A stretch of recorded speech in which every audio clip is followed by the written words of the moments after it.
New Jersey class loans are discriminatory and nothing more than legalized loan sharking by taking advantage of young students and their families. They don't care. They want their money, and they don't care where it comes from. I'm not asking for a handout. I am not asking to forgive all my debt. I'm asking for my life back. I'm asking for a chance to have a future. Now, those are parents and students talking about New Jersey's Student Loan Agency. They spoke at a Senate hearing in Trenton yesterday, and they told their stories, some of them really scary. Nearly a dozen people describing aggressive collection tactics, strict terms that have put them in a deep financial hole. Well, the New York Times and ProPublica, they've been doing a joint investigation into this. Their latest article describing the program as follows, quote, "The agency charges higher interest rates than similar federal programs and has strikingly broad collection powers. If borrowers fall behind on payments, the agency can garnish wages, seize tax refunds, and revoke professional licenses, all without getting a court judgment." Well, Annie Waldman is the reporter at ProPublica who wrote that piece, and she's kind enough to join us now. Annie, thanks for a few. Thanks for having me in.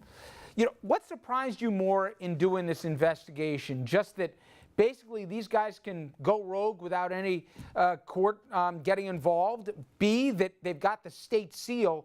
Or just how far they'll go when everybody that seemed to hear this, was doing a double take that this was actually going on? Well, when you report on student debt stories, we all know the statistics, $1.3 trillion total student debt. But what we don't hear about is we don't hear about these state programs, which are actually giving out loans. So when I heard that New Jersey had this program that was essentially giving out private loans with the seal of the state, I knew it had to be looked at more closely. And that's what shocked me, was this wasn't just some, basic loan shark doing this. The state was giving its blessing, and among the stories, you had a mother who is continuing to pay off the debt for a son that was murdered. You had another person that was sued by for $250,000 by the loan agency after they got cancer and lost their job. Where has been the oversight to this point? Why has it taken till now for Trenton to finally get involved? I mean, that's a really good question. I think a lot of the families are thinking the exact same thing as you. I think what this comes down to is it feels like a program that's just a runaway program. It hasn't had oversight for years. The executive director says that she really is only responsible to the governor of the state.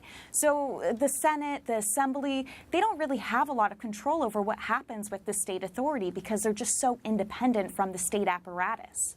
And that leads me to my next question. I heard a lot of lawmakers decrying this and also making a point that the agency head didn't show up. But where's the governor in this? Has Christie come down hard on the agency? Has he said boo one way or the other as to whether he supports this organization or that he says he himself is launching an investigation? Yeah, when we went to him before we published our first article, he seemed to distance himself from the program, saying that, this was not under his control, this was an independent agency. But if you look at the regulations, Christie has the power to appoint all of the board members, and he has the power to veto any regulations that the agency passes. So really, at the end of the day, he seems to have some control over the agency, even if he doesn't take that control himself. Now, Annie, I know, as I said before, you didn't have the agency head show up, but they did deliver a statement which says they have a responsibility to their bondholder, does the agency, to collect on loans that were put out. Nobody made the kids or their families take out the loans. What would be the response to that? People aren't asking to be able to get out of it even after they've done it. They just want, I guess, better terms and an ability to consider external influences like illness, disability, etc., right? Right. Nobody wants to get out of paying their loans. Everybody realizes they signed that contract. They are responsible for fulfilling that loan that they took out. But when you think of a government loan, you think of the federal loans. If your child dies, the loans are forgiven. If you have trouble paying because you're not making enough money, there's income-based repayment to help you through those hard times. But these state loans, they have none of those benefits, even though they come with the seal of the state. So finally, Annie, you mentioned this goes to the governor's office and the Assembly and Senate may be upset, but what can they do about it and what are they trying to do about it? Well, one thing that some researchers, experts have suggested is they could create a rehabilitation program to help many of the students who are in default right now.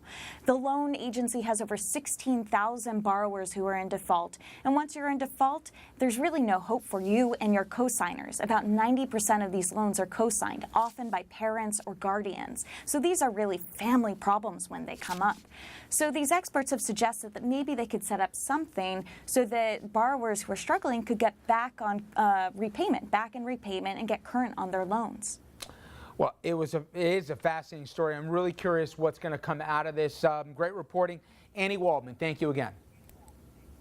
Thanks for having me. And come up next, everybody, a few New York stories. Chuck Schumer versus Preet Bharara, maybe. Andrew Cuomo versus Hillary Clinton. And Bill de Blasio versus, well, just about everybody else. We've got all the feuds and the controversies in the Empire State all straight ahead.